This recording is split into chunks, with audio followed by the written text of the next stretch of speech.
جماعه اوعوا تفتكروا ان كل ما هتزودوا في طبقات الجبسون بورد ربنا يكرمكم اكتر. ابدا.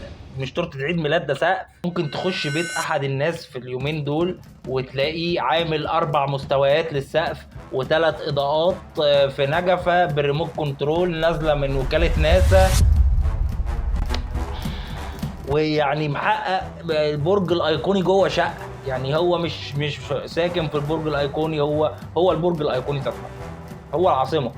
بص يا سيدي، انا بحب الجبسون بورد جدا بس لو استخدمته بذوق.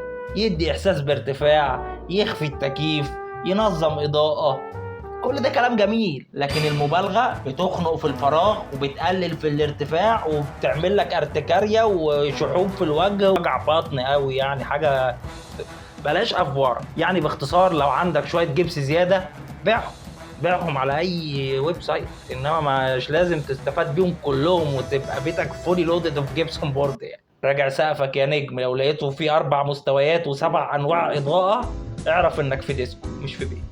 سلام.